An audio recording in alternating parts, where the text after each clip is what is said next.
Hi,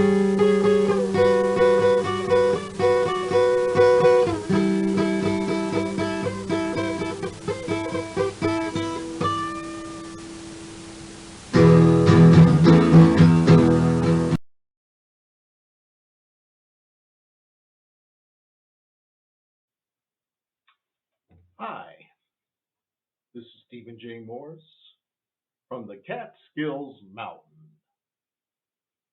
Okay, I want to say this little segment. Okay, my intentions with this channel, my intentions are not to recruit you, not to indoctrinate you. Tricky, that got tricky. Indoctrinate. None of that stuff. All I'm trying to do is to represent a certain segment of the baby boomer generation. We were not all right wing creeps and wishy washy, neurotic boomers. However, there is no however. I guess that's just a habit that I have. I want to represent the fanatical fringe, the people on the extreme left. And that is people like me. Now, I wouldn't hurt a fly. I don't take drugs. I'm married for many years. Don't have any children. But I do want to convey our, and when I say our, I'm talking about anti authoritarian leftists and anarchists. I want to represent that faction of the extreme left. All you're going to get on YouTube is a bunch of grifters, opportunists, egomaniacs, former gamers, millennial failures, and Zoomer doomers. But here you're going to get something authentic. Am I better than those people? Maybe. Just maybe. So, I already explained to you. I explained to you this flag here.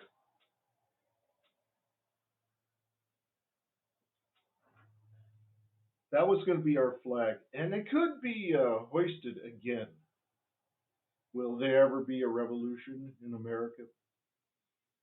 Well, not in my lifetime. Not in my lifetime. Came close in 1999. The Battle of Seattle. You could tell things are changing when the news media doesn't use certain words. Back in the 60s, they refused to say capitals, the word capitalism. They only said free enterprise, a free market. Now they're using the word. Another word they never used was anarchist. Anarchist. But came 1999, the Battle of Seattle. That word was in newsprint. It was on the broadcast TV, the radio. It became popular again. The anarchist movement in America has, well, if I could give it a evaluation, it's not so good right now. The only anarchists are the ones in foreign countries.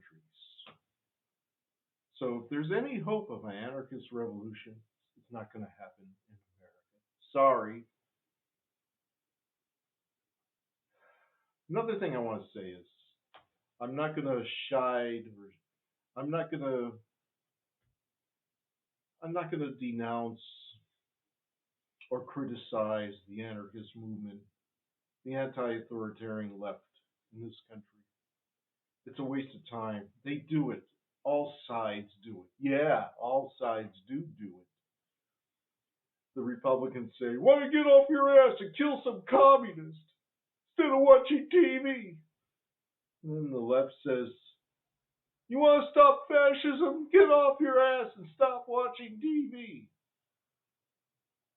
People like me is relax, smoke some weed, watch some TV. So that's my intention. That's all I wanted to say. On to the video. Welcome to the worst podcast on YouTube. It's a place where nobody goes to watch. This is Late Boomer, starring me, Stephen J. Morris. And today's subject is what is anarchism? What is it? I'll tell you what it is. You see a person in the street you don't like, you just kill them. That's it. And you see a nice, beautiful woman, just rape her. That's anarchy. Yeah. And you want to go on a one-way road, you could go the opposite direction. That's anarchy. No, it's not. Actually, that's called nihilism, and it has nothing to do with anarchism. Anarchism got a bad rap starting in the early 20th century when one mentally ill, he was mentally ill, assassin killed the President of the United States. A little cold, excuse me. So, and there was a lot of bombings. So anarchists were known as destructive nihilists. People just want to shoot, kill, bomb. Not sure. There's an ideology to it. See that? See that book down there? Yeah, that one. Let me tell you a story about it. In 1971, I sat in the classroom and I was making conversation with a student, and we were talking about politics.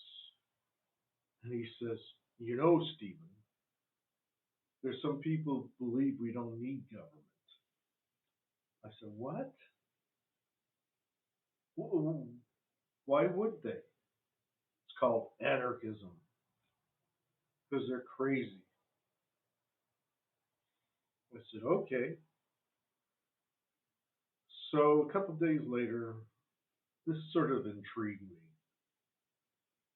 I went to look it up in the library, and I came across this book right here, The Black Flag of Anarchy. And that's where I learned it, in 1971. I thought the idea was so absurd. It took me a while to comprehend it. I was mostly reading Marx and Engels, writings of Chairman Mao. But then, as I studied it more and more, I realized what it was. It's about, anarchism is about without, being without. If you want to be, if you want to live without violence, you become a pacifist. If you want to live a life without meat, you become a vegetarian. Or dairy, you become a vegan. It's living without.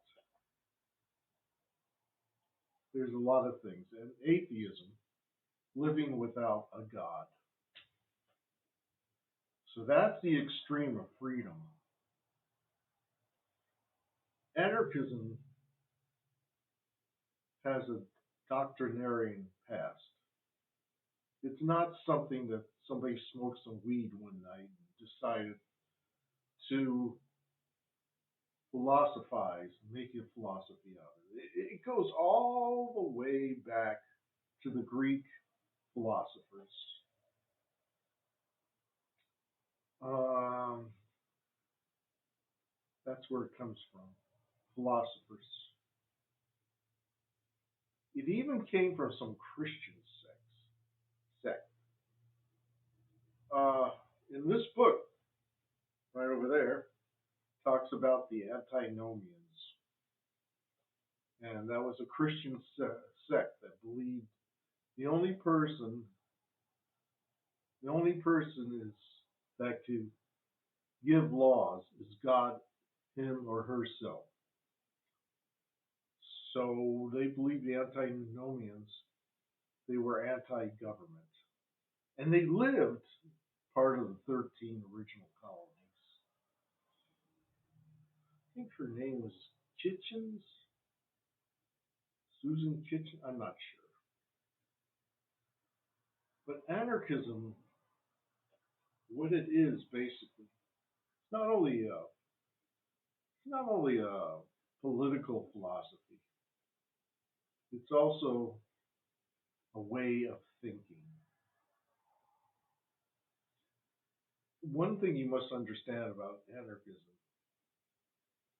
it's not just self-centered individualism. It is you can't tell me what to do and I can't tell you what to do.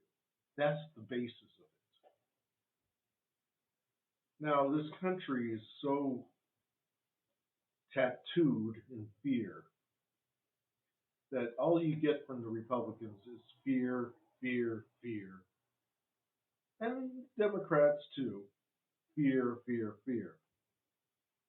If you don't vote for us, you're going to get fascism. And then with the conservatives, you don't vote for us, you get communism. It's all bullshit. Because the essence of the other political philosophies, monarchy, do you really think one person has the God given right to tell you what to do? And what about capitalism? Do you think that one guy that owns the factory gets all the liberty and the money while you make the little crumbs? You think that's right? You think that's moral? How about fascism? The color of skin makes you superior to anybody else. Even communism. Just because you're a worker, that means you can control everything. Dictatorship of the proletariat. Authoritarianism is for people who are lazy and can't understand the essence of anarchism. But thinking about it, it's to do without. And they ask, well, there's the pragmatics. The pragmatics. Man will never be like this. Man will always be an animal. So we're going to need governments to control people's behavior and control them and protect the good people from the bad people. So forget about it. We'll never get to utopia. Well, let's think about that for a while. Do you think in the 5th century we would be living here in the 21st century with free speech, free this? We have a constitution because humans are always advancing. It's advancement, it's progression, not regression. So, who are the real brave and courageous people? The ones are willing to risk. to risk, to experiment, to go where the Homo sapiens never went. Uh,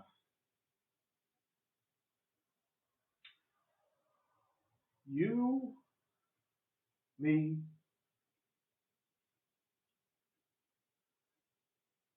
not that utopia can be achieved. Maybe it can. It might be happening. The reason they tell you that utopia is will never be achieved because you have to die first, then you get utopia. Anarchists would say, no, we could experience utopia now because we don't know what's on the other side. And that's how I became an anarchist. I just rejected all authority because authority is never right. Okay, and that's my little lecture for today. Goodbye, so long, and I'll talk to you later.